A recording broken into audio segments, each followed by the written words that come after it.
Si usted ha estado con nosotros, como recordará, me he desviado por unas semanas de nuestro estudio continuo del Evangelio de Lucas, y lo he hecho, admito, con cierta resistencia. Realmente me vi forzado en mi espíritu por meter un mensaje que ahora se ha convertido en una serie.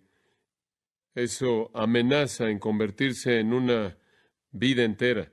Pero debo continuar predicando lo que siento que está cargando mi corazón. Entonces, nos hemos detenido durante un momento en nuestra mirada al Evangelio de Lucas, intrigados ante cómo Jesús liberó a un hombre de los demonios. Y hemos recordado que Lucas cita las palabras de Jesús, citando Isaías 61, de que el Mesías vendría y liberaría a su pueblo. Y me sacudió, como le dije, pensar en que nunca antes he oído un sermón acerca de la liberación. No me acuerdo que he leído una teología acerca de la liberación, y entonces comencé a leer algunos de los índices en la parte de atrás de libros de teología para ver si había alguna explicación del tema de la liberación. No podía encontrar nada. Comencé a ver la salvación desde la perspectiva de la liberación, y me di cuenta de que esta gran verdad ha sido en gran parte descuidada en la iglesia. Entonces estamos en medio de esta serie acerca de la liberación, la doctrina descuidada. ¿Y por qué es importante? Es importante porque, como le estoy diciendo en esta serie, estoy continuamente entristecido y estoy continuamente desanimado por la gran falta de discernimiento en la iglesia, entre comillas, evangélica. Mientras que es una falta de discernimiento y es obvio para cualquier persona que discierne, y mientras que podríamos hacer una lista larga de cosas que no parecen discernir muy bien, en la parte de arriba de esa lista está un asunto de importancia crítica en donde hay una seria falta de discernimiento, y este es el asunto de quién es un cristiano verdadero. Realmente me parece sorprendente que la iglesia evangélica, el término mismo evangélico, se relaciona con el evangelio, la iglesia misma del evangelio,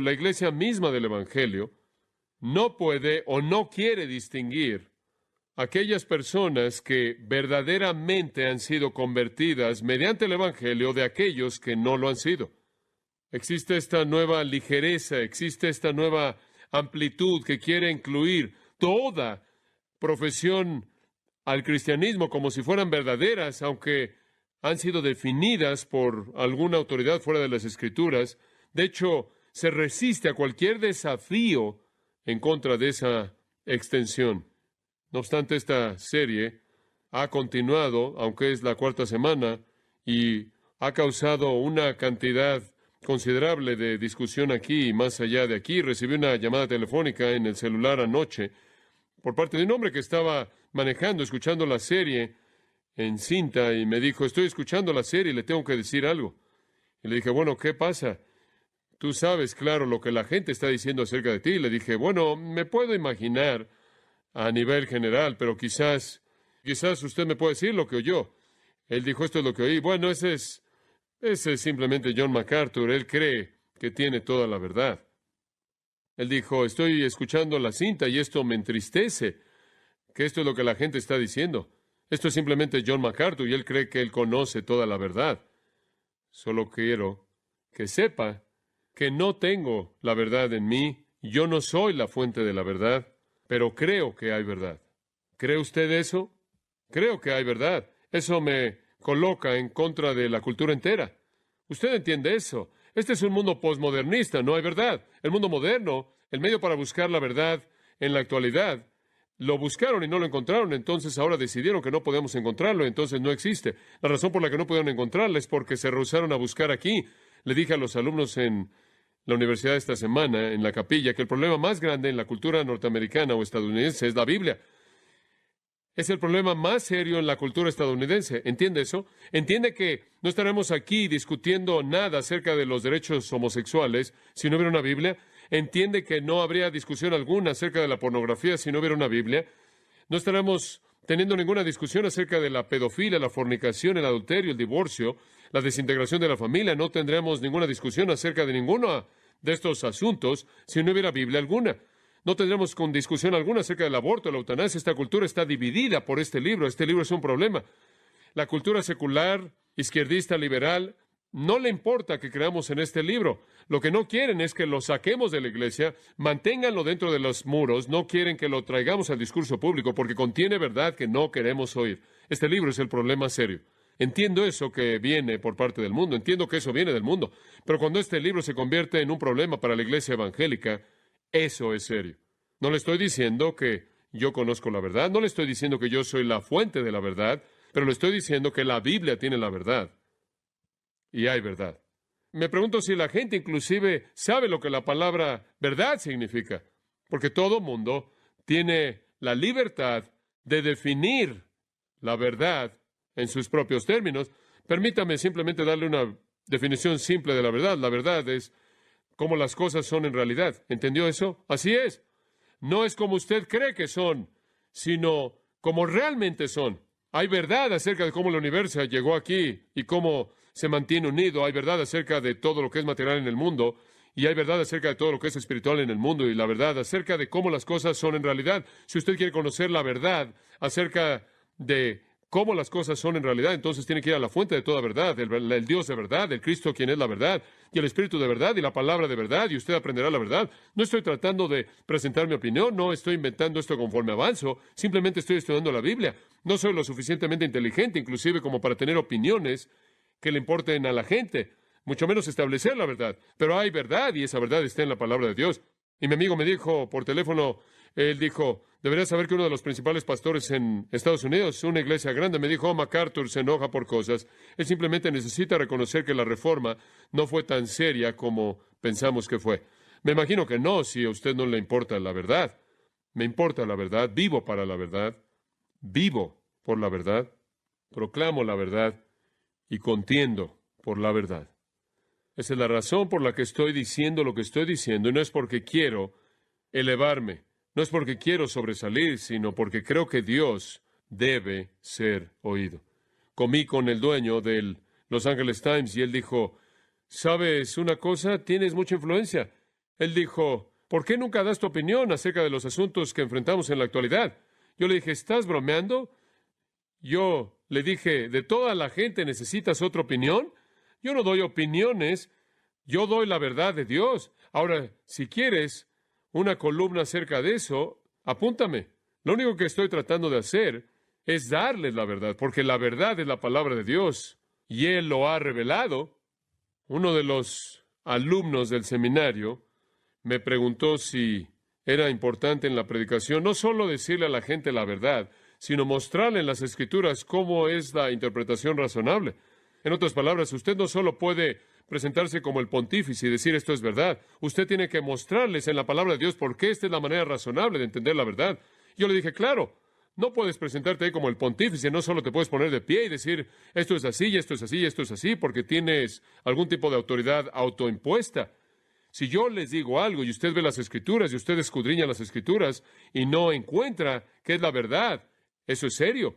Mi objetivo al predicarle es mostrarles la palabra de Dios y llevarlos a entender la palabra de Dios de tal manera que se vuelva algo aparente para usted lo que es la verdad. Mi amigo R.C. Sproul probablemente me presentó de la mejor manera posible, de la manera más amable, y me han presentado muchas personas diferentes en muchos lugares diferentes. Una vez él me presentó y dijo, John MacArthur, y él es mi amigo, porque si le puedo mostrar a partir de la palabra de Dios en dónde está mal, él va a cambiar. Valoro eso. Y así es. Pero hay algunas cosas en la palabra de Dios que son muy claras. Esas son las cosas que se encuentran en el corazón de nuestra fe. Y una de ellas es entender quién es un cristiano verdadero. Me parece sorprendente lo confundido que está la gente. Hablé con uno de los alumnos en la universidad que fue a Ámsterdam 2000 este verano, esta junta de miles de evangelistas. Él es un alumno de universidad. Él me dijo, no puedo creer lo que oí. La conferencia la abrió un sacerdote católico romano y hubo un hombre ahí que negó la resurrección de Jesucristo y todos recibieron un aplauso de pie por parte de evangélicos. Cuando alguien entra y dice, detengan esta pretensión de cristianismo, vamos a ver quién realmente es un cristiano. Usted es marginalizado y es aislado y es objeto de hostilidad, pero eso está bien porque lo que importa es la verdad. Entonces estamos tratando de lidiar con la verdad. La manera de entender quién es un cristiano es, y concluyo, después de un largo tiempo tratando de llegar a este punto, es entender la liberación, la teología de la liberación. Usted puede distinguir un cristiano porque ha sido liberado. Eso es lo que la Biblia enseña. Quizás simplemente en ese punto podemos hablar en términos prácticos.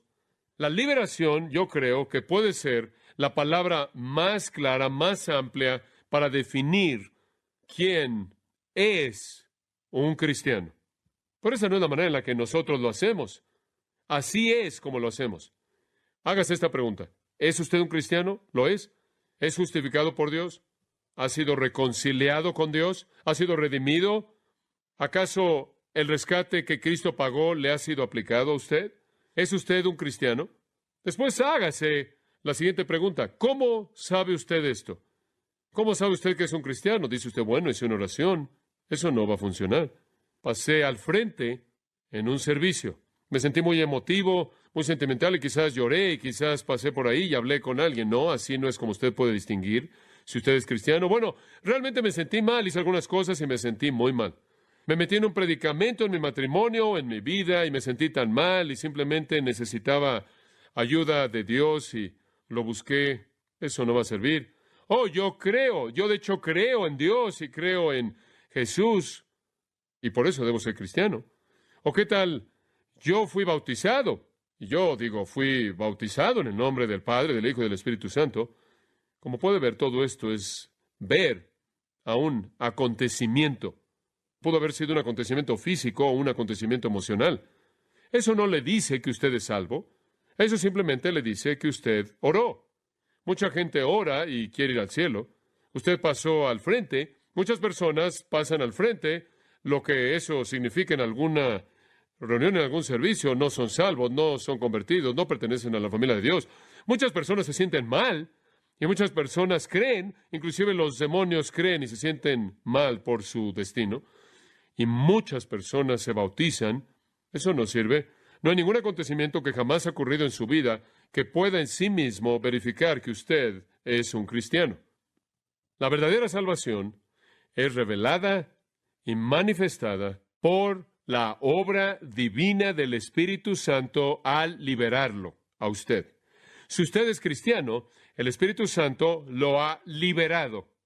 Estamos entendiendo la idea de liberación como una verdad general que resume las realidades de la salvación que son manifiestas y experimentales. Como le dije la última vez, que hay elementos de nuestra salvación que no son experimentales. La justificación no es algo que usted experimenta, la reconciliación no es algo que usted experimenta, la adopción es algo que usted experimenta, la redención no es algo que usted experimenta. Hay elementos de nuestra salvación que son legales, que tienen que ver con nuestro estatus, que tienen que ver con nuestro estado, que tienen que ver con nuestra posición delante de Dios. Pero hay otros elementos de nuestra salvación que se revelan de manera manifiesta, cosas experimentales. La regeneración, la nueva vida, el nuevo nacimiento, la conversión, la santificación. Y cuando usted comienza a ver esos, comienza a verlos en la imagen de ser liberado.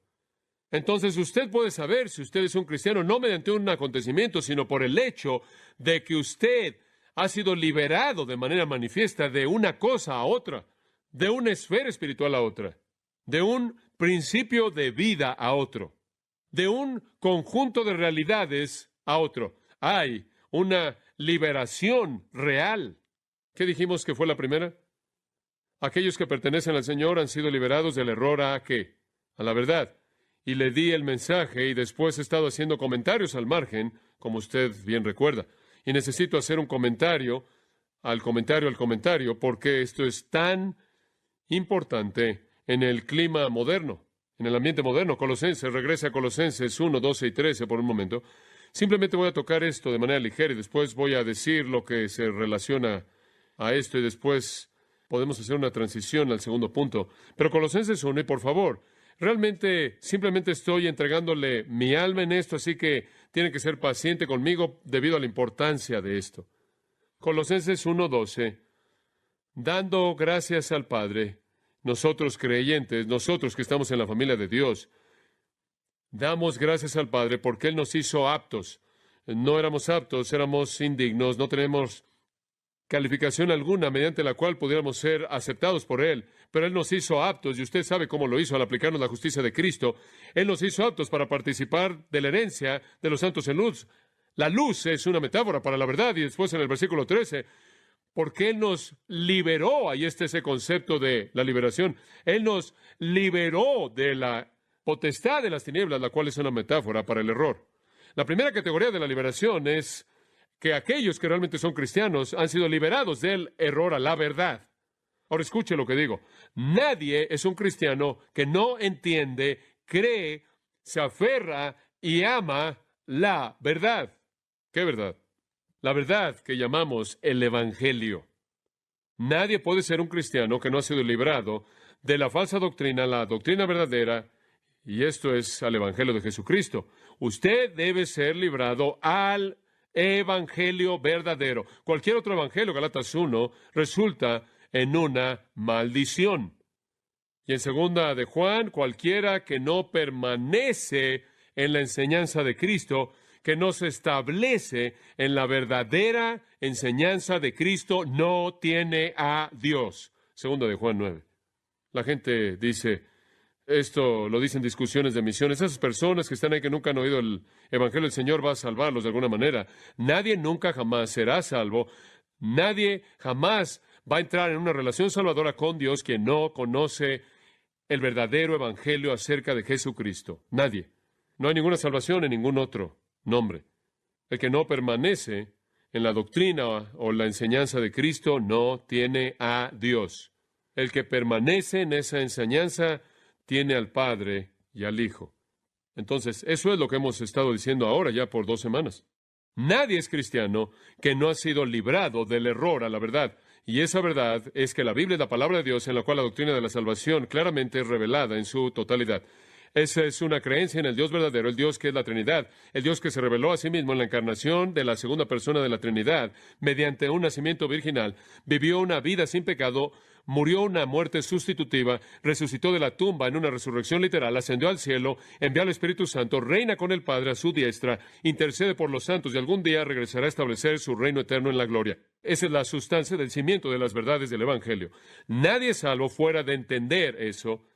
Obviamente no en todas sus ramificaciones totales, pero entendiéndolo en su verdad, creyéndolo, aferrándose a Él y amándolo.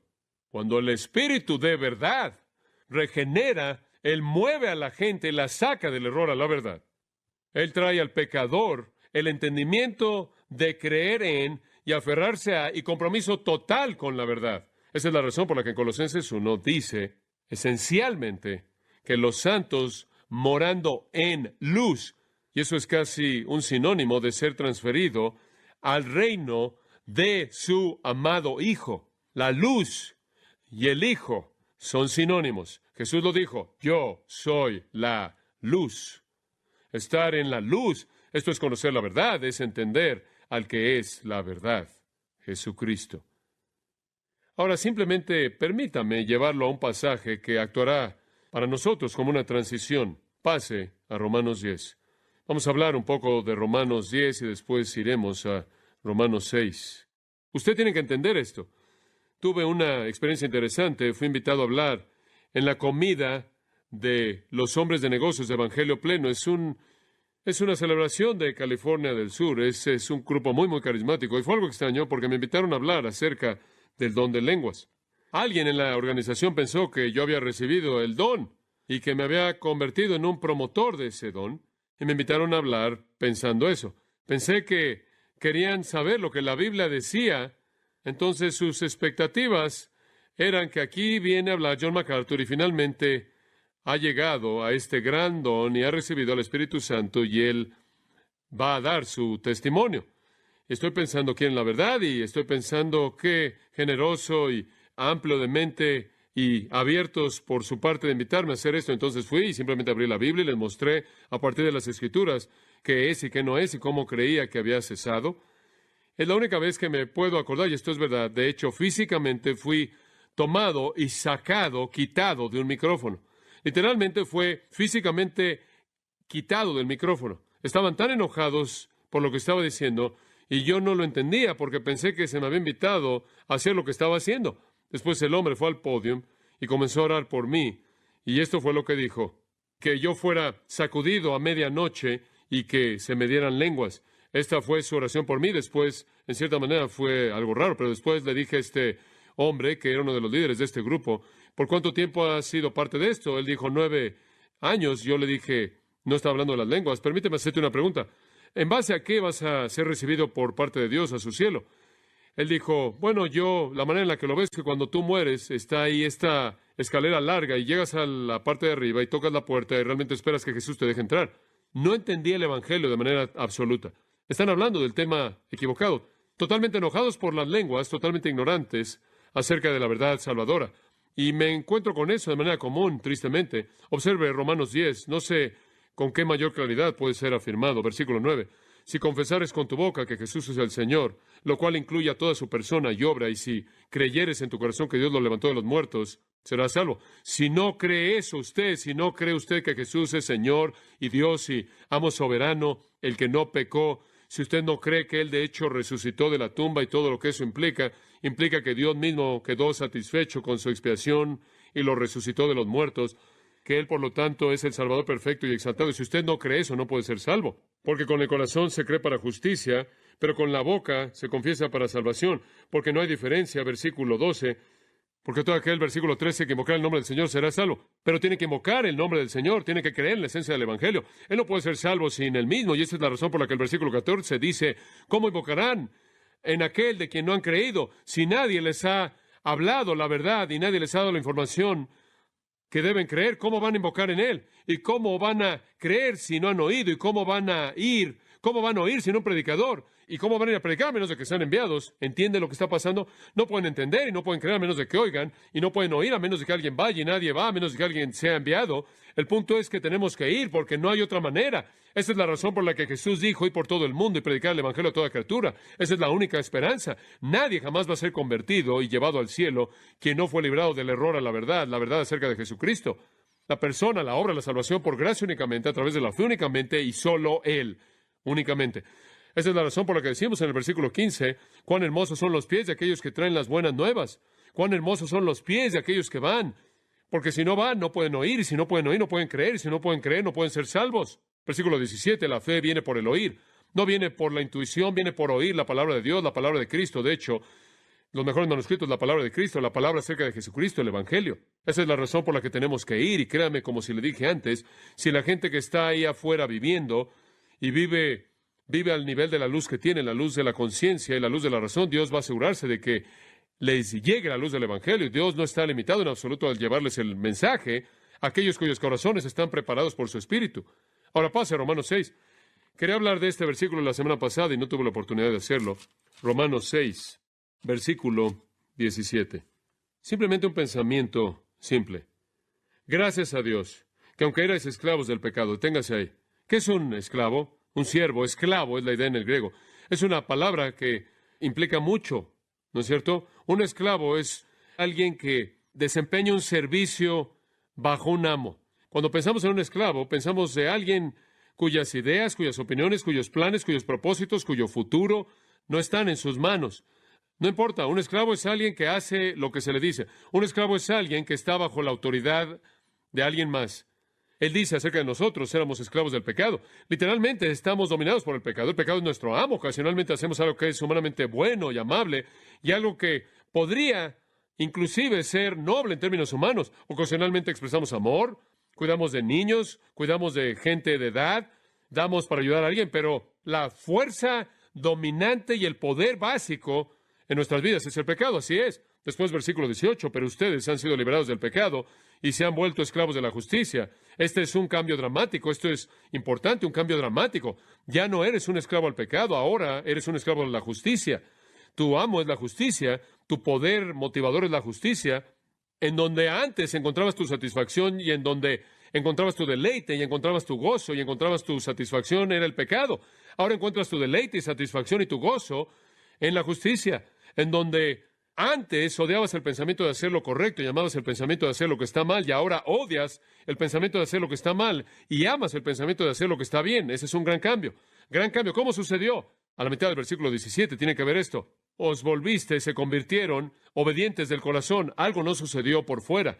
No recibieron una nueva lista de reglas y apretaron los dientes y trataron de cumplirlas. Algo sucedió por dentro. Se volvieron obedientes del corazón. ¿Obedientes a qué? Observe esto. Aquí le voy a dar el griego. Tupóndida, ¿qué es? Aquella forma de doctrina, aquello a lo que fue entregado. Es esa gran palabra, entregado, liberado. Paradidomi en este caso, entregar, rubricar. La razón por la que han cambiado, la razón por la que dejó de ser un esclavo de justicia, un esclavo del pecado, y se volvió un esclavo de la justicia. La razón es porque usted fue librado del error, a esa tupóndida que es. Tupón significa molde, esa estructura, esa forma, ese cuerpo. La idea ahí es que es un cuerpo de verdad, un cuerpo de enseñanza, un conjunto de doctrinas, verdades a las cuales fueron entregados y se volvieron obedientes del corazón. Esa es la primera indicación de un verdadero cristiano, que han sido liberados, entregados al cuerpo de verdad que salva. Si no ha sido así, no son cristianos. Si alguien no puede explicar el Evangelio, no se ha aferrado al Evangelio, no cree en el verdadero Evangelio, no es salvo. Estas personas con las que hablo dicen, tenemos que darle lugar a los liberales, son nuestros hermanos cristianos, tenemos que dar lugar a los católicos, lugar a los ortodoxos griegos, y lugar a la gente que está subiendo por la escalera y tocando la puerta, y lugar a la gente que siente que Dios opera de esta manera y dice esto y dice aquello. Todos son nuestros hermanos cristianos. No es así. Me encantaría que así fuera. Pero la única manera en la que podemos ayudarles a volverse lo que no son, convertirse en lo que no son, es decirles que no lo son, no decirles que son. Y no quiero ser parte de ese engaño. No han sido librados del corazón y entregados a ese cuerpo de verdad que constituye el Evangelio. Eso me lleva al segundo punto, finalmente, y simplemente lo voy a introducir. El segundo punto es este. La doctrina de la liberación significa que hemos sido liberados por el Espíritu de la verdad, escuche, del error a la verdad. También hemos sido liberados del pecado a la justicia por el Espíritu de santidad. Y eso está ahí. Regrese al versículo 17. Aunque eres esclavos del pecado, versículo 18, vinisteis a ser siervos o esclavos en el griego de la justicia. Ese es un hecho, ese es un hecho. A veces alguien dice, usted sabe, mi esposo simplemente se está conduciendo de manera terrible, no está interesado en la iglesia, y se va con esta mujer y está teniendo una relación y lo que sea, y sé que es cristiano, solía ir a la iglesia y demás. Y le dije, permítame decirle algo. Si una persona quiere pecar, si la satisfacción más grande y deleite más grande de una persona se encuentra en el pecado, ese no es cristiano. Hay un nuevo principio de vida, hay una nueva esclavitud, y es una esclavitud a la justicia. No es que somos perfectos, simplemente es el nuevo principio que crea una nueva práctica. Me sorprende cómo la gente no entiende esto. Uno de los teólogos más importantes de Estados Unidos escribió un libro y habló del hecho de que cuando usted se convierte, quizás no cambie nada en su vida. ¿Qué? Eso es absolutamente absurdo. Cambia todo en su vida. Absolutamente todo. Regrese conmigo a Ezequiel 36. Quiero mostrarle el principio medular de la esencia misma de ser que es cambiado en esta liberación. En Ezequiel 36 encontramos este pasaje tan importante acerca del nuevo pacto, y el nuevo pacto es el pacto salvador. Pero quiero que observe la naturaleza de este nuevo pacto, salvación. Versículo 25. Esparciré sobre vosotros agua limpia y seréis limpiados. ¿Qué es lo que va a pasar cuando los salve? Lo que va a pasar cuando los salve es que los voy a limpiar. Y seréis limpiados de todas vuestras inmundicias. Esto es sorprendente. Va a haber un lavamiento aquí, sinónimo con el lavamiento de la regeneración del Nuevo Testamento, el lavamiento del agua de la palabra. Y los voy a limpiar de sus inmundicias y sus ídolos. Versículo 26. Os daré corazón nuevo. Aquí el profeta está entrando y hablando de el lugar del pensamiento y sentimiento y emoción, una actitud. Estoy cambiando la naturaleza interna, la disposición interna, el principio interno, la disposición interna. un nuevo corazón. Estoy colocando un nuevo espíritu y voy a quitar ese corazón duro que no podía percibir la justicia y les voy a dar un corazón tierno. Y versículo 27, voy a poner dentro de vosotros mi espíritu. Simplemente viene desde todo ángulo posible. Voy a cambiar todo acerca de su interior. Esto es tan bueno, versículo 27. Y haré que andéis en mis estatutos y guardéis mis preceptos y los pongáis por obra. Y al final del versículo 28, y vosotros me seréis por pueblo y yo seré a vosotros por Dios. Y os guardaré o libraré de todas vuestras inmundicias. Cuando usted se convierte en cristiano, el Espíritu de verdad lo mueve del error a la verdad. Y el Espíritu de santidad lo mueve del pecado a la justicia, del vicio a la virtud. Llamará su nombre Jesús, Mateo 1:21, porque Él salvará a su pueblo de sus pecados. El poder del pecado, el dominio del pecado, es roto, es destrozado. De regreso a Romanos 6, por un momento, y hay tantas escrituras. Él dice en el versículo 19, hablo como humano. Estoy hablando en el lenguaje de esclavitud porque es una buena metáfora humana. Estoy hablando en términos humanos debido a la debilidad de su carne. Como seres humanos es difícil que ustedes entiendan verdades espirituales. Entonces estoy incluyendo aquí algo que ustedes entienden como la esclavitud. Además, al usar analogías humanas, así como para iniquidad presentasteis vuestros miembros para servir a la inmundicia y a la iniquidad, todas sus facultades humanas, todas ellas, su mente, sus patrones de pensamiento, su voz, su cuerpo, lo que dicen, todo básicamente estaba sirviendo a la impureza y a la iniquidad, produciendo más iniquidad. Así ahora, para santificación, presentad vuestros miembros para servir a la justicia. Porque cuando erais esclavos del pecado, eras libres acerca de la justicia. Pero, ¿qué fruto teníais de aquellas cosas de las cuales ahora os avergonzáis?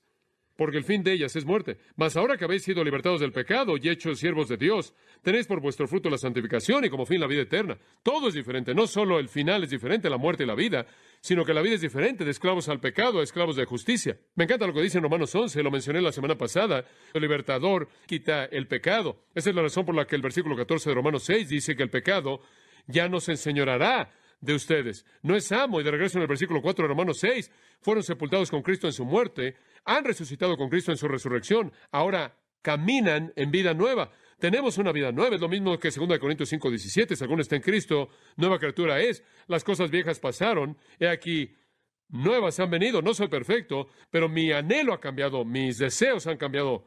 Quiero amar a Dios con todo mi corazón, alma, mente, fuerzas. Quiero amar y honrar al Señor Jesucristo. Quiero traer honra al Espíritu de Dios como su templo. Quiero traer la palabra de Dios de una manera clara ante los hombres. Quiero obedecer la palabra de Dios y esos anhelos no son anhelos naturales. Como una persona no convertida en natural, no tengo entendimiento de las cosas de Dios. La predicación de la cruz es necedad, locura para mí. Soy totalmente ciego, estoy totalmente muerto a eso y estoy totalmente satisfecho con seguir el curso de mi propio pecado. Ya no pienso así. Algunas veces los padres dicen, tengo un hijo y me acuerdo cuando ellos hicieron una oración, eran salvos y ahora simplemente están viviendo esta vida en donde todo lo que hacen está mal. Mire, eso es la manifestación de su naturaleza. Su naturaleza está actuando de una manera normal. Si usted está cayendo en pecado y diciendo, odio esto y resiento esto y no quiero esto, si usted está diciendo como Romanos 7, hay algo que pasa en mí, en mi carne que yo odio, hago lo que no quiero hacer, no hago lo que quiero hacer, miserable de mí. Y por favor, que Dios me libre de esto. Ese es un cristiano. Nadie va camino al cielo que no tiene una santidad manifiesta en su vida, un amor manifiesto de lo que está bien. Jeremías 31:33 es otro pasaje del Antiguo Pacto. Usted no necesita buscarlo, pero esencialmente dice lo mismo. Jeremías 31, ese es el pasaje clásico del Nuevo Pacto. Debería decir el pasaje clásico del Nuevo Pacto. Y escuche lo que dice Jeremías 31:33. Este es el pacto que haré con ellos. Pondré mi ley dentro de ellos y en su corazón. La escribiré, seré su Dios, serán mi pueblo. Estaré entregado a ellos, ellos estarán entregados a mí. No tengo que amarrarlos, una ley externa.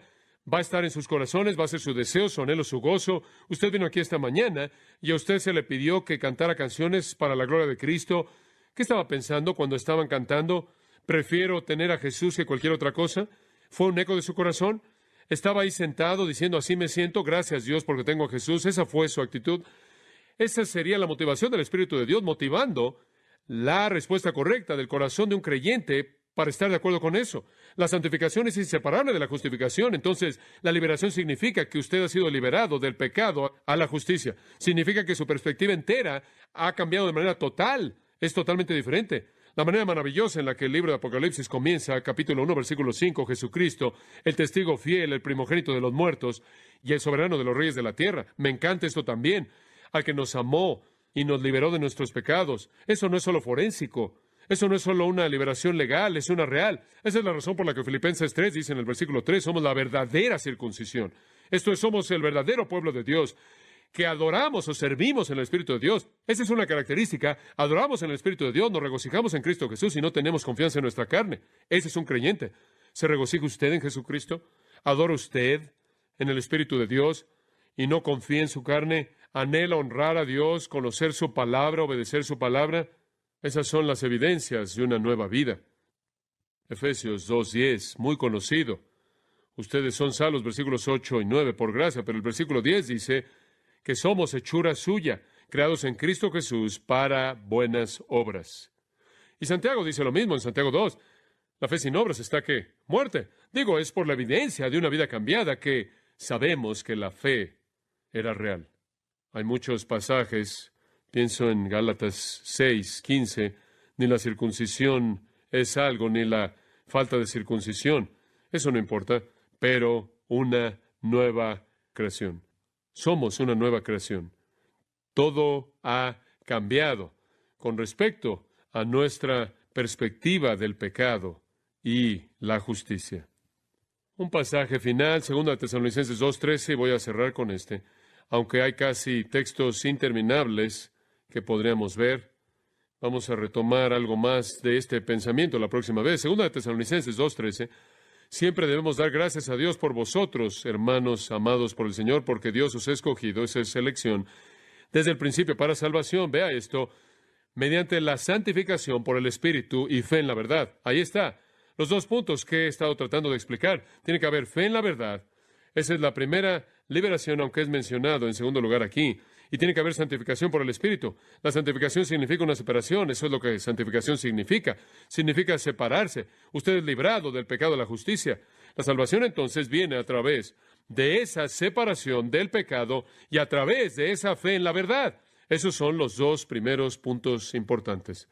Las Escrituras son tan coherentes. Nadie es cristiano que no cree en el Evangelio verdadero y que no tiene deseos santos, afectos justos, amor por lo que es lo correcto y una enemistad profunda hacia lo que está mal. Esa es una indicación de que usted ha sido librado. Entonces, cuando usted evalúa el cristianismo de alguien, muchos me dirán, Señor, Señor, Jesús lo dijo en Mateo 7, ¿verdad? Apartados de mí, nunca os conocí. ¿Hacedores de qué? Simplemente veo su vida y veo el producto. Ustedes son hacedores de maldad, ustedes no me pertenecen, no me importa cuál sea tu profesión. Ustedes hacen iniquidad. Ustedes no creen en mí, no importa que dicen Señor, Señor. Hicimos esto en tu nombre, profetizamos, echamos fuera demonios. Ese no es el punto. Vean su vida, hacedores de maldad. Usted puede distinguir a un cristiano, puede identificar a un cristiano, es manifiesto. Han sido liberados, han sido entregados a la fe. Y la verdad, en el lenguaje de 2 Tesalonicenses 2:13, y han sido entregados a la santificación por el Espíritu. Estos han sido separados del error y del pecado a la verdad y a la justicia. ¿Se da cuenta? ¿Cómo podemos hacer la pregunta, ¿quién es un cristiano? Ahí está todo. Creen la verdad y viven como nuevas criaturas. Bueno, más la próxima vez. Venimos a ti, Señor, al final de esta maravillosa mañana de adoración. Y solo puedo pedir, como lo he hecho antes, que me ayudes a no decir demasiado ni demasiado poco, y de ninguna manera limitar a estas queridas personas en su entendimiento de esto, y sin embargo no excederme en el punto. Señor, tú sabes cómo mi corazón es cautivado por este asunto debido a esta confusión tan prevaleciente, tan inútil, y qué triste es que la gente dice, oh, simplemente esta es su opinión. Y si esa no es una prueba exacta de la severidad del problema, no sé qué lo es. Pero no estamos interesados en mi opinión ni en la opinión de nadie más. Solo queremos la verdad, Señor. Y tú la has presentado de una manera tan clara.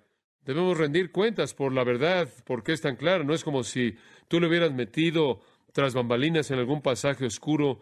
Está salpicada por todas las Escrituras, que para tener una relación contigo tenemos que venir al conocimiento de la verdad y tenemos que ser liberados del pecado a la justicia. El reino de las tinieblas es un dominio de error y un dominio de iniquidad. El reino de la luz, el reino del Hijo de tu amor, es un dominio de verdad y un dominio de santidad. Si pertenecemos entonces, hemos sido librados de eso y entregados a la verdad y a la santidad. Que evaluemos honestamente nuestras vidas, nuestra propia relación contigo, y si hay algún temor de que, de hecho, no somos cristianos, que nos aferremos a la verdad en toda su gloria y clamemos para que seamos liberados del pecado a la justicia, y que tú extiendas tu gracia a nosotros. Y Padre, úsanos para traer la verdad a tantas personas, no solo afuera de la iglesia, sino adentro, con gente que está confundida de una manera tan terrible, sin esperanza, y que seamos personas de la verdad y personas de santidad. Danos sabiduría con nuestras familias y nuestros amigos cercanos para discernir. Y si no hay un entendimiento de creencia en la verdad, si no se aferran a la verdad, si no aman la verdad del Evangelio, y si no hay una pasión y un afecto por lo que es correcto y un anhelo por encontrar toda satisfacción en bondad y en santidad, que ayudemos a descubrir la condición. Como usted sabe, hemos estado estudiando el Evangelio de Lucas, pero hemos tomado un pequeño descanso y he estado compartiendo con usted acerca del tema de la liberación, la doctrina descuidada. Quizás es necesario disculparme con algunos de ustedes que no han estado con nosotros en el mes de octubre.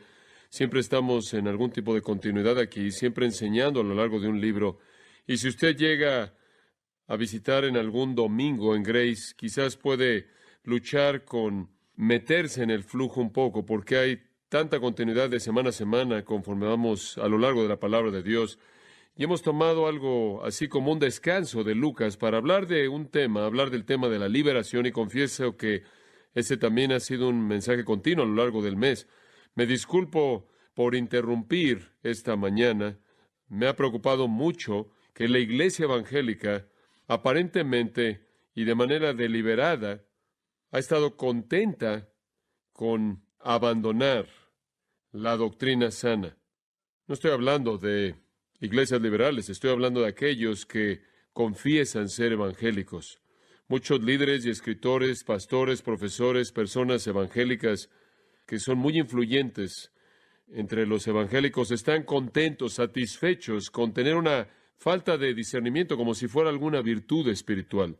Han entrado en lo que supongo que es como si estuviéramos viviendo en la época de Spurgeon, lo que sería llamado un declive.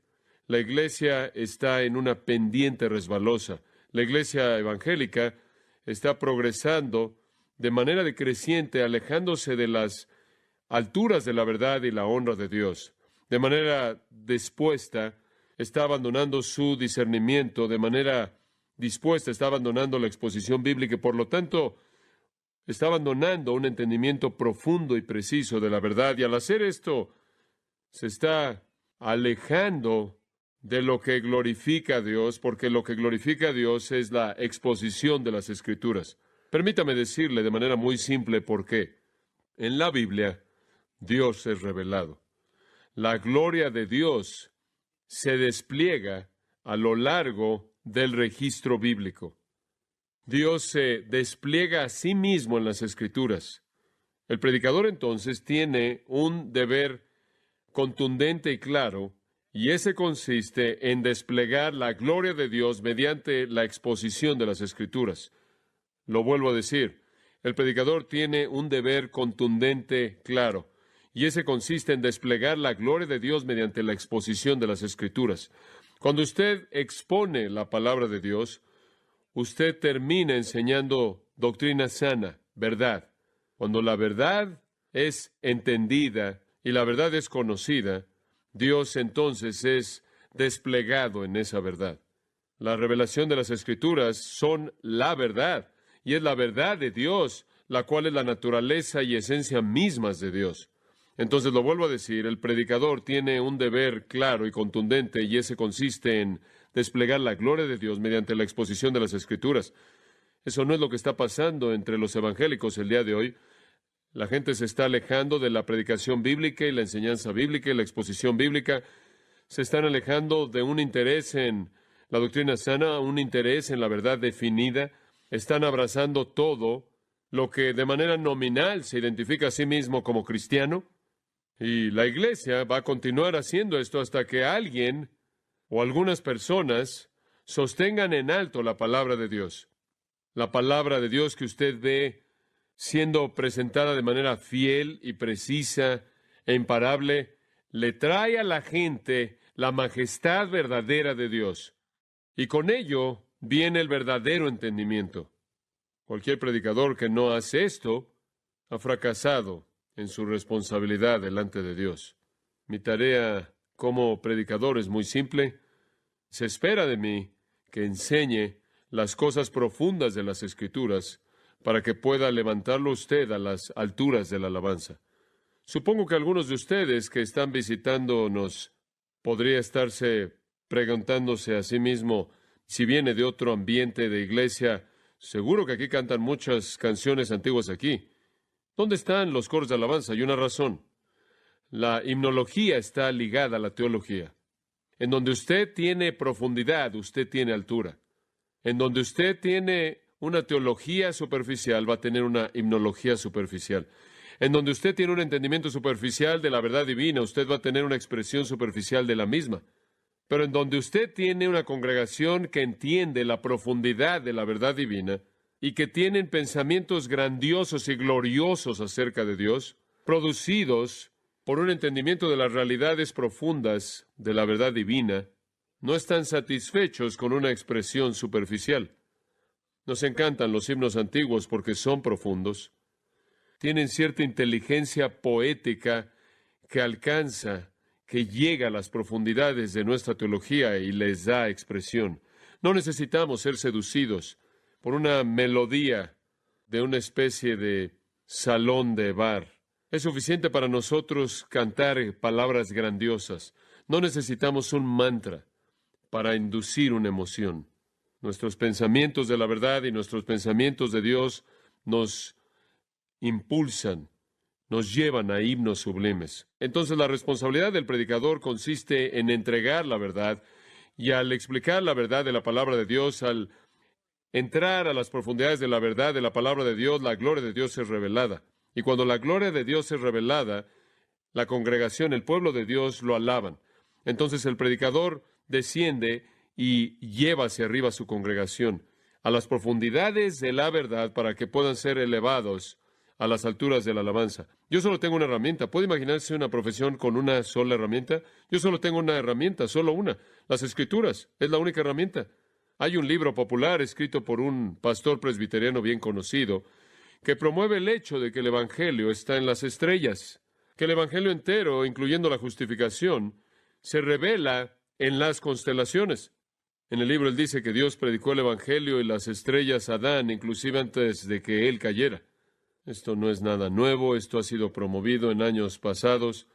Me sorprende que un hombre que conoce la teología bien escribiera un libro así, porque esa es una negación clara de sola Escritura. Escuche, yo solo tengo una herramienta y no son las estrellas. Es este libro. Dios ha revelado toda la verdad divina en un libro del cual Él es el autor. Si usted dice está en el libro, está en las estrellas, entonces ¿por qué no el católico romano no puede decir está en el libro y también está en el Papa y en los concilios de la Iglesia? Entonces ¿por qué Mary Baker Eddy no puede decir que está en la Biblia y también en la Ciencia y Salud y la Llave de las Escrituras? ¿Y por qué los mormones no pueden decir que es la Biblia, que está en la Biblia y también en las Doctrinas y los Pactos de la Perla de Gran Precio en el Libro de Mormón?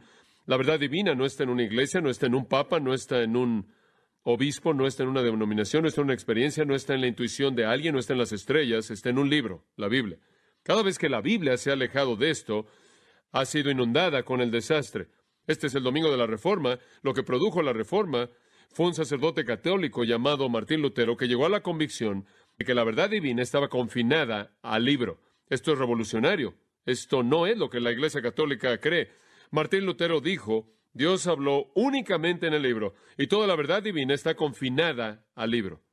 No papas, no obispos, no concilios de la Iglesia, no el magisterio, no la tradición, el libro. Y él dijo: es únicamente el libro. Y después de Jesús y al apóstol Pablo, Martín Lutero fue el hombre más divisivo que jamás vivió en la fe cristiana. Él creó una división masiva que separó a aquellos que creían en el libro de aquellos que estaban atrapados en el sistema romano. Fue la convicción de que Dios habló únicamente en el libro que produjo la reforma. Fue entonces, cuando Martín Lutero había llegado a la convicción de que la verdad estaba en el libro, que él fue al libro y encontró la verdad y fue la justificación por gracia a través de la fe únicamente, que no estaba. Usted no tenía que poner atención a lo que el Papa dijo, lo que el obispo dijo, lo que el concilio dijo, todo estaba en el libro, y el libro es claro.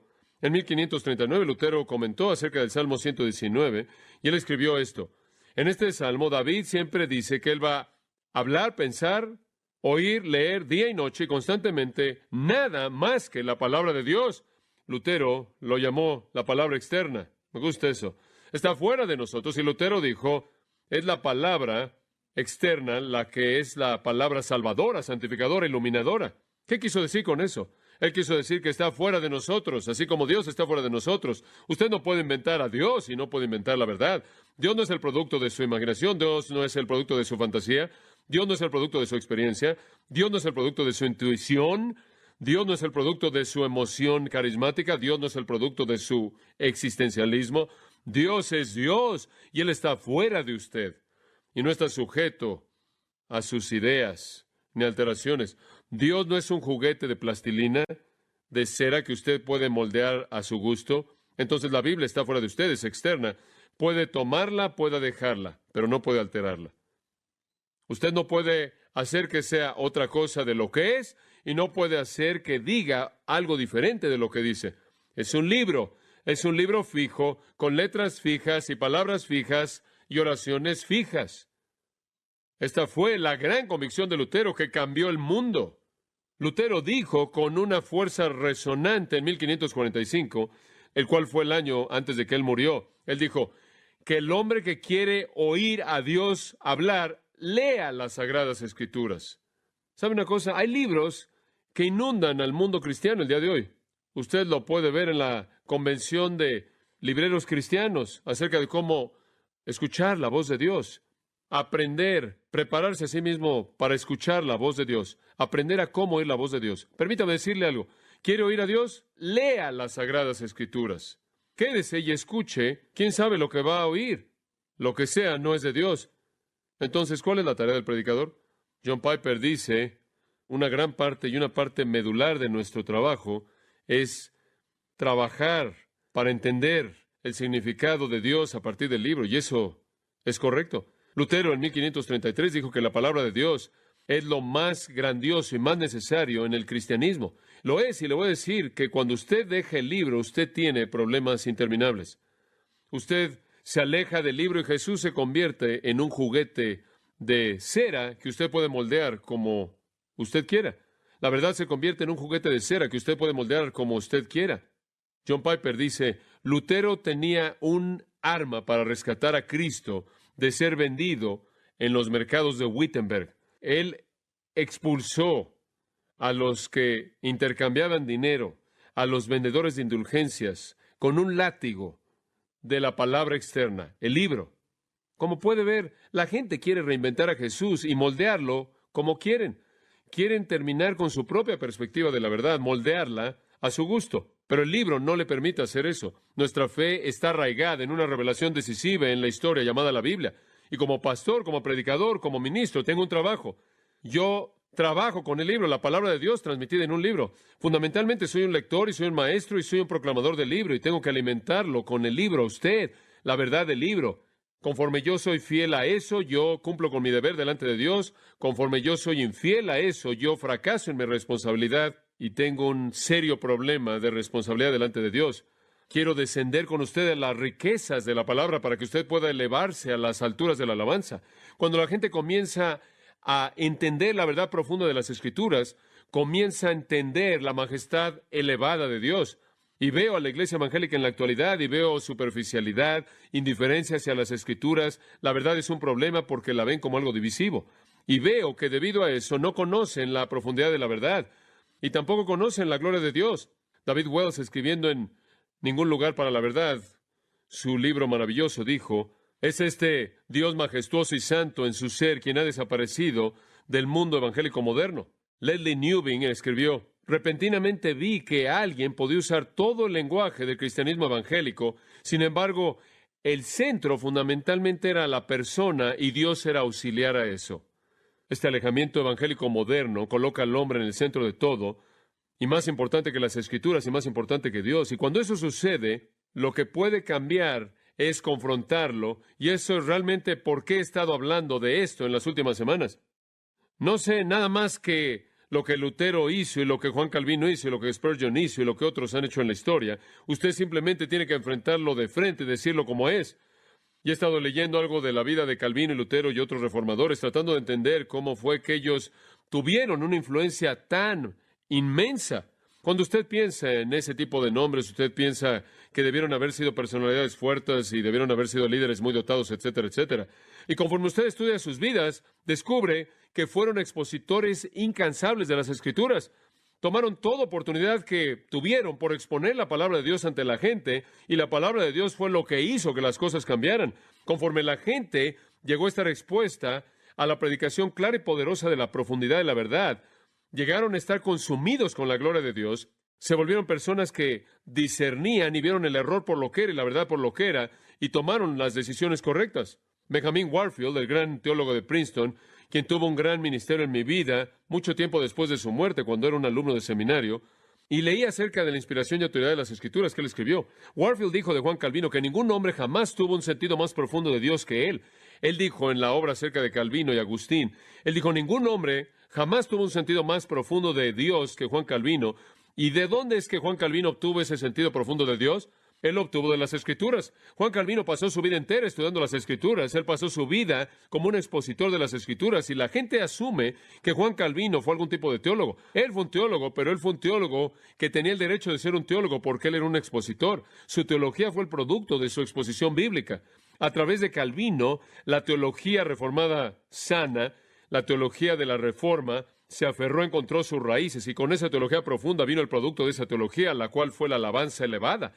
Muchas de las canciones e himnos que cantamos, que son los más amados y más ricos y profundos, fueron escritos por aquellos que fueron reformadores, puritanos. ¿Sabe usted que Juan Calvino solo predicó exposición bíblica y Dios lo usó para cambiar la faz del mundo? Él llegó a Ginebra en 1536 y él expuso la Biblia hasta 1564 con una expulsión, un exilio de 3 años, que mencionaré en un momento. Pero él predicó la exposición de las Escrituras. He estado ahí en el pequeño, es casi como una capilla, es un consistorio, lo llaman así, al lado de la iglesia de San Pedro, en donde Calvino predicaba en el Día del Señor. Él predicaba en esta pequeña capilla diariamente, y él exponía las Escrituras, y él tenía 5 hombres que se sentaban ahí en la banca de adelante y escribían todo lo que decía, y los 5 lo escribían y lo unían y se lo devolvían para editarlo, y así es como él produjo comentarios. Día tras día le enseñaba exponiendo las Escrituras. R.L. Dabney escribe: todos los reformadores primordiales, fuera en Alemania, Suiza, Inglaterra o Escocia, eran predicadores constantes y sus sermones eran primordialmente expositivos.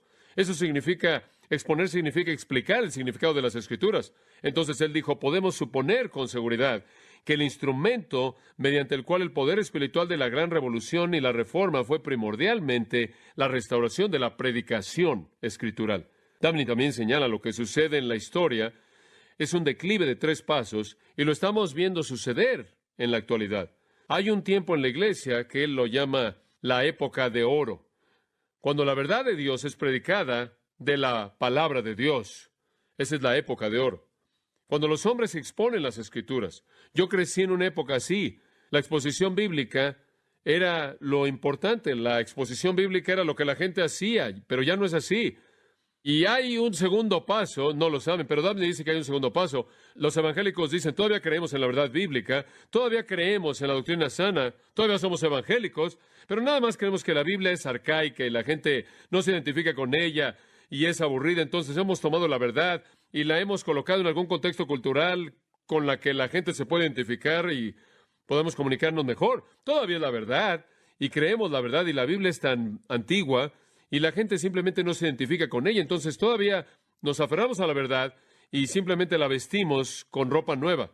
Esa es una transición, esa es la transición de la época de oro. Primero usted predica la verdad de Dios, de la palabra de Dios. Ese es el vestido en el que Dios la vistió.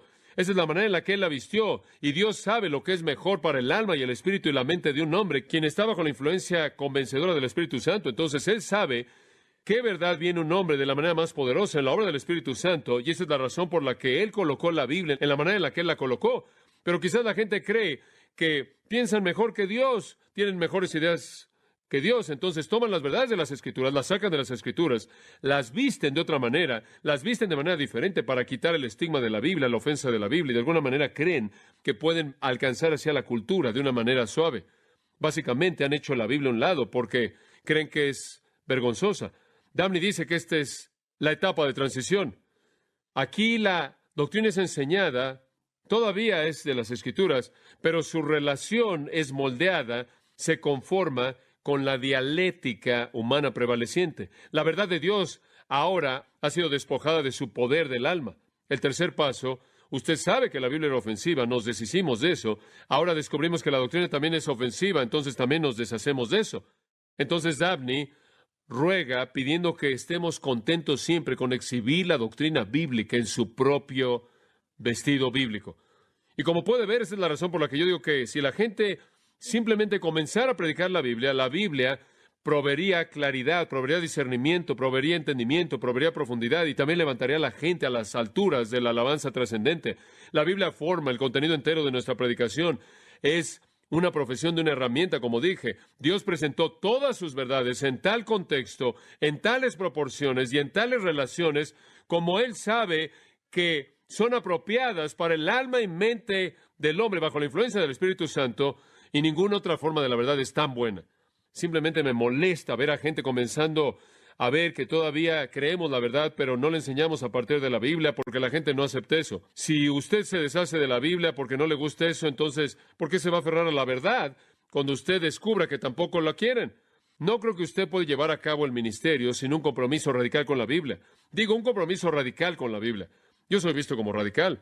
Yo soy visto como alguien no intelectual, un cristiano de nivel bajo, porque no estoy abierto a todo tipo de perspectiva en todo.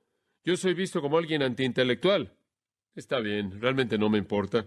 Mi intelecto solo puede funcionar de manera eficaz para la honra de Dios de una manera, y esto es si lo uso para llegar a un entendimiento de las Escrituras y después comunicárselo a usted. Sea que entienda o no, toda perspectiva equivocada no es relevante. No creo que usted puede llevar a cabo el ministerio en este clima en la actualidad, en la manera en la que Dios quiere que sea hecho, sin un compromiso radical con la Biblia. Y digo radical porque es resistido inclusive dentro del marco de los evangélicos. Como dije antes, el significado de las Escrituras son las Escrituras. Conforme usted disipa la neblina y revela el significado, esas son las Escrituras. Esa es la verdad de Dios, y eso despliega a Dios, y eso le da a la gente discernimiento y le da a la iglesia poder. Y sabe una cosa, simplemente creo que hay gente que no quiere hacer el trabajo duro. Usted ve a Calvino, él escribió muchísimo, él escribió su institución, él escribió sus comentarios. Varias repisas de mi estudio están llenas de sus volúmenes. Él predicaba 10 sermones cada 2 semanas, y todo esto, exposición de las Escrituras. Lo mismo con Lutero. Entre 1510 y 1546, él predicó 3,000 sermones. Muchos días a la semana y muchas veces al día él predicó. Todo eso con luchas familiares, con su esposa Katy, dándole 6 hijos, algunos de ellos murieron, el resto de ellos él los catequizó el domingo por la tarde. Quiero ir un domingo típico para Martín Lutero. 5 de la mañana era el primer servicio. Era exposición de una epístola. 10 de la mañana fue el segundo. Era una exposición del Evangelio. En la tarde le enseñó la palabra de Dios a sus hijos. A las 5 de la tarde él regresó a exponer un libro en el Antiguo Testamento. El lunes y martes él enseñó más exposición. El miércoles él enseñó Mateo, el jueves y viernes él enseñó una carta apostólica, y el sábado él expuso el Evangelio de Juan. ¿Sabe una cosa? La gente no solo se cae de la cama y guía una reforma. ¿Entiende usted eso? Hay una razón por la que estas personas tuvieron la influencia que tuvieron. Estaban consumidos con las Escrituras, con su entendimiento y su proclamación. Todo lo que él hizo fue predicar y predicar y predicar, y la gente adoró. Él descendió y ellos subieron. Esa es la razón por la que le dije hace unas semanas atrás que es mejor ir más lento que rápido. Es mejor ser profundo y no superficial. Es mejor ser minucioso y no superficial. De regreso a Juan Calvino, él nunca se desvió de la predicación expositiva durante casi 25 años. De 1536 a 1564 en Ginebra, y él inclusive ignoró la Navidad y la Pascua y casi otra celebración, y simplemente continuó llevando a cabo su exposición. Él no dio ningún mensaje especial, él simplemente se mantuvo con su exposición. El espectro de su púlpito es realmente sorprendente, simplemente sorprendente.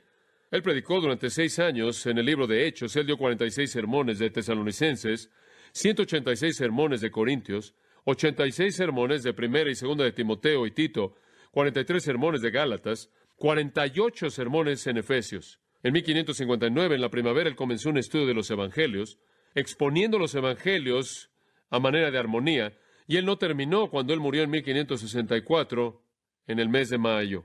Eso fue en el Día del Señor, y a la mitad de la semana él predicó 159 sermones de Job, 200 de Deuteronomio, 353 de Isaías y 123 de Génesis y demás. Todo eso demandó preparación y estudio. Él estaba predicando en la Pascua de 1538, después de su sermón. Él dejó el púlpito en la iglesia de San Pedro y lo expulsaron de la ciudad. El concilio de la ciudad lo expulsó, ya estaban cansados de él. Él solo había estado predicando por un par de años ahí, pero él era tan fuerte, tan poderoso, que lo expulsaron de la ciudad después de su sermón. Él regresó poco después de 3 años y retomó su exposición en el siguiente versículo. Como estaba diciendo, los biógrafos nos dicen que Calvino creyó que la palabra de Dios era la única lámpara y que la lámpara había sido quitada de las iglesias, y eso es lo que yo creo. Calvino veía con horror a esas personas que predicaban sus propias ideas en el púlpito. Él creía que exponer las Escrituras era lo único que Dios quería que se hiciera. Calvino creía que la majestad de Dios era revelada en su palabra, y si usted no predicaba la palabra, entonces usted no le daba gloria a Dios. Y sabe una cosa, no fue fácil para Calvino predicando 10 veces en 2 semanas, dando clases 3 veces en teología, teniendo estudio bíblico los viernes, visitando a los enfermos, aconsejando a gente, leyendo y escribiendo. Él tuvo un estómago débil, él tuvo varias migrañas, y la única manera en la que él podía controlar sus migrañas era comiendo una vez al día. Él trabajaba noche y día, difícilmente con un descanso, y esa es la razón por la que él murió joven. En 1564, cuando él tenía 53 años de edad, él le escribió a su doctor describiendo un cólico, le dijo que estaba escupiendo sangre, sufriendo de la gota, con sufrimiento intenso de hemorroides, con piedras en los riñones, etc. Al mismo tiempo, su esposa dio a luz a sus hijos, murieron uno tras otro, y ella murió, y él volteó al mundo de cabeza. Esto literalmente volteó al mundo de cabeza, debido al poder de traer la palabra de Dios. De regreso a Lutero por un momento, simplemente para mostrarle lo prolífico que fueron en la palabra. Lutero en 1520 escribió 133 obras, en 1522 él escribió 130 obras, en 1523 él escribió 183 obras, una casi cada día, un día sí, un día no. Lo mismo en 1524. Todo esto el producto de escrutinio intenso de la palabra de Dios. Esto es lo que hizo que la historia diera un giro. La iglesia evangélica contemporánea, tristemente, no está interesada en la profundidad bíblica y por lo tanto no experimenta la altura bíblica. Tiende a ser superficial y mundana y débil y se engaña a sí misma, engañándose a sí misma con éxito superficial. En el corazón de esto está este asunto trágico de abrazar a no cristianos como si fueran cristianos, y de eso hemos estado hablando. Sé que esta es una introducción larga y nunca voy a llegar a mi punto, pero usted entiende que esta es una pasión para mí, y simplemente quiero que sepa en dónde estoy en mi corazón. Sin un entendimiento profundo de la verdad bíblica, no hay discernimiento, y cuando no hay discernimiento, entonces usted simplemente no puede distinguir quién es un cristiano y quién no lo es. Y entonces Satanás entra a la iglesia, entra al liderazgo, entra a enseñar a las universidades y enseñar en los seminarios y escribir libros y se mete en la televisión cristiana y así sigue. Como le dije, en donde usted no tiene la verdad y usted no tiene la predicación que trae la claridad y el discernimiento y la gloria de Dios, usted tiene problemas terribles. Y el primero es que la gente ya no distingue entre quién es un cristiano y quién no lo es. Esta fue una de las grandes realidades de la Reforma. La Reforma dijo, ustedes no son cristianos, punto. No lo son. Ustedes dicen, somos cristianos. No, no lo son. Es momento de que adoptemos esa postura, esa misma postura en el mismo punto en este día. Y como he estado tratando de decirle en las últimas semanas, la manera en la que usted distingue un verdadero cristiano de un no cristiano, sin importar lo que digan, se encuentra en esta categoría que estamos llamando liberación, ¿verdad? Lo que le hemos estado diciendo es que usted puede distinguir e identificar a quién es un cristiano porque han sido liberados. El ministerio del Señor consiste en liberar, rescatar, salvar. Y un cristiano no es conocido por algún acto, algún acontecimiento, alguna oración, alguna firma de una tarjeta, algún pasar al frente, al ser bautizado, unirse a una iglesia. No es identificado por un acontecimiento, sino por liberación. Los verdaderos cristianos son aquellos que han sido liberados. Y la liberación es esta verdad general que contiene las realidades de la salvación. Y primero dijimos que los verdaderos cristianos han sido librados del error ¿a qué? A la verdad. Y eso fue algo importante. Y es un asunto que tenemos que aclarar. Si usted no ha estado aquí, tiene que escuchar esos sermones. Esto es simplemente muy importante. Alguien que no cree el verdadero evangelio no es un cristiano. Esta es una afirmación bastante general. Usted tiene que creer en el evangelio verdadero o de lo contrario no es cristiano. Usted no puede creer en un evangelio falso como los mormones y la gente en el sistema católico romano. Usted tiene que creer en el evangelio verdadero. Usted no puede creer en el mensaje liberal de buenas obras y cambio social. Usted no puede creer en algún tipo de idea aberrante de quién es Jesús. Usted no puede ser alguien que es un no trinitario y creer en un Dios que no es una trinidad como T.D. Jakes y gente así y ser un cristiano. Los cristianos creen la verdad, porque vimos claramente Colosenses 1, 12 y 13 que hemos sido librados de la potestad de las tinieblas y trasladados al reino del Hijo amado de Dios. Nos hemos vuelto santos en la luz, hemos salido de las tinieblas de la ignorancia y el error a la luz de la verdad. Estoy siendo específico con usted porque creo que tenemos que hacer eso. ¿Quién es cristiano? Alguien que ha sido librado del error a la verdad. Usted ha llegado a entender, ha llegado a creer, a abrazar, a someterse a la verdad. En segundo lugar, dijimos que los cristianos verdaderos han sido liberados no solo del error a la verdad, sino del pecado a la justicia. Y vimos en particular Romanos capítulo 6, el cual es un texto muy importante, y lo vimos la última vez, el cual habla del hecho de que éramos esclavos al pecado y ahora somos esclavos o siervos de la justicia. Y simplemente quiero terminar ese punto. Pase a Primera de Juan 3, simplemente un par de comentarios para concluir ese punto. Y la semana próxima le voy a dar el tercer punto debido a que ya se me acabó el tiempo. Primera de Juan 3. Juan simplemente nos está dando aquí una perspectiva muy blanco y negro. Primera de Juan 3, versículo 2 dice, amados, ahora somos hijos de Dios. Muy bien, somos hijos de Dios. ¿Cómo sabes eso? ¿Cómo sabe usted que alguien es un hijo de Dios? ¿Cómo sabe usted cuando alguien pertenece a Dios, cuando es un verdadero creyente? Pasa al versículo 4. Todo aquel que comete pecado infringe también la ley, pues el pecado es infracción de la ley. Muy bien. Versículo 5. Y sabéis que Él apareció para quitar nuestros pecados. Ahora deténgase ahí. ¿Por qué Jesús vino al mundo? ¿Para quitar qué? Los pecados. Entonces, ¿cuál debe ser la característica de un cristiano? El pecado es quitado. ¿Qué tan claro es eso? Mateo 1:21, Él vino a salvar a su pueblo de sus pecados.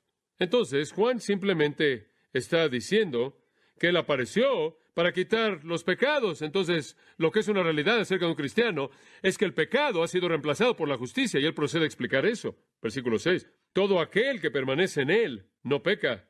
Tiempo presente continúa en el pecado, en ese mismo patrón. No significa que nunca pecamos, porque de regreso en el capítulo 1, él dijo, si ustedes dicen que no tienen pecado, hacen de Dios un mentiroso. Claro que tienen pecado, pero no continúan en ese patrón constante de pecado. Ese es un verbo de tiempo presente en el griego, el cual indica acción continua.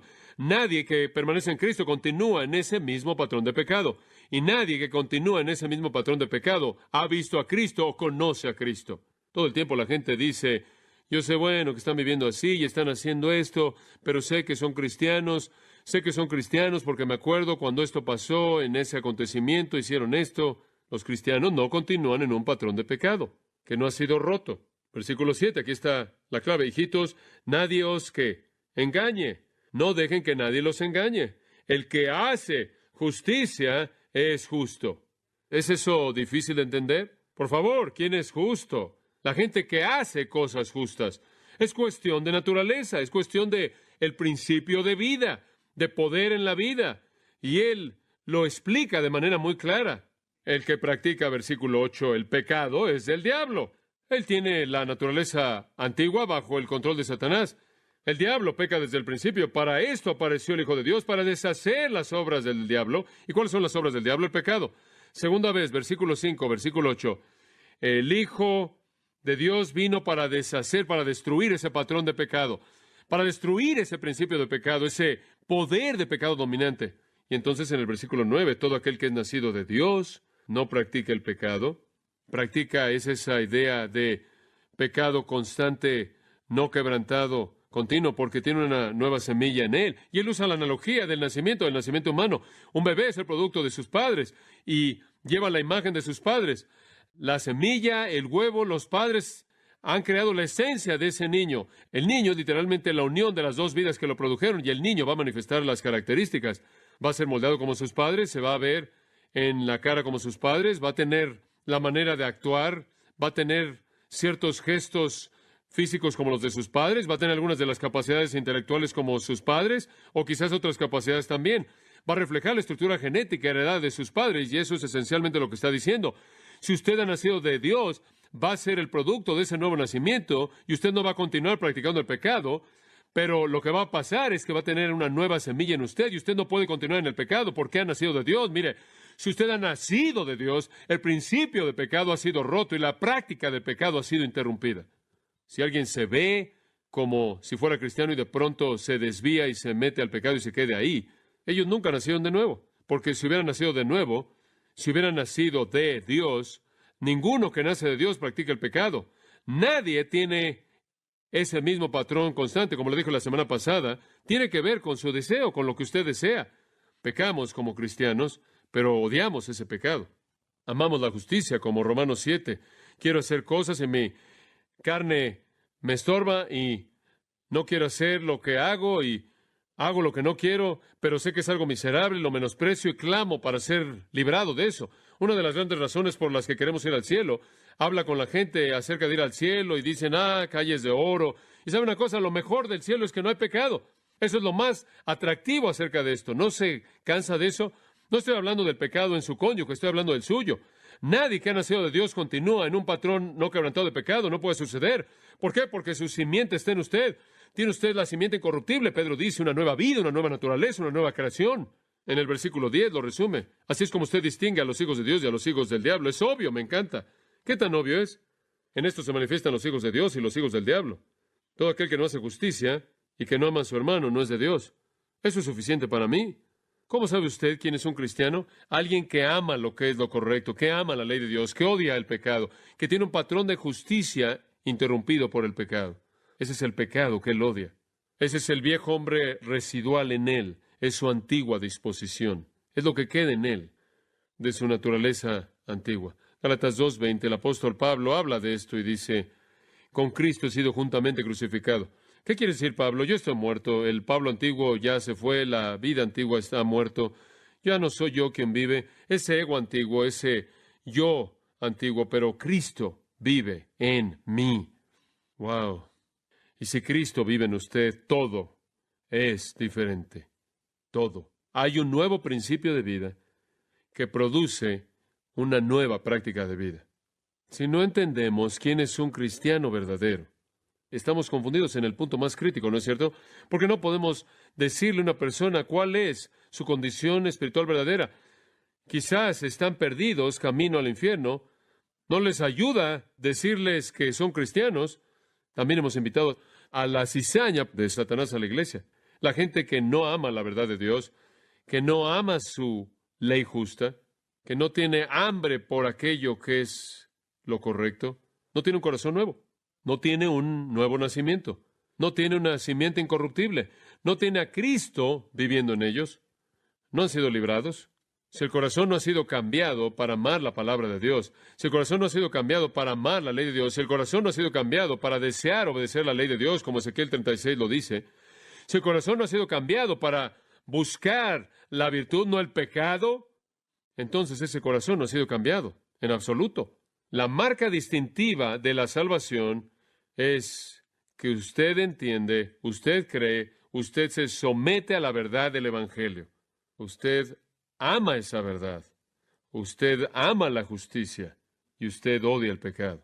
Los verdaderos cristianos adoran a Dios, aman la palabra de Dios y obedecen la palabra de Dios. Son como el siervo del que leemos en el Salmo 42, que anhela las aguas. Su alma desea a Dios. El salmista dijo, mi alma tiene sed de Dios, del Dios vivo. El salmista dice en el Salmo 119, 97, oh, cuánto amo yo tu ley. Entonces, si usted tiene un hijo, o un cónyuge, un hermano, o hermana, o amigo, o un conocido que realmente quiere pecar, planea pecar, planea la satisfacción en el pecado, no tiene una pasión por la justicia, no tiene interés en la verdad, la persona no ha sido librada, no es cristiana, sin importar lo que diga la persona.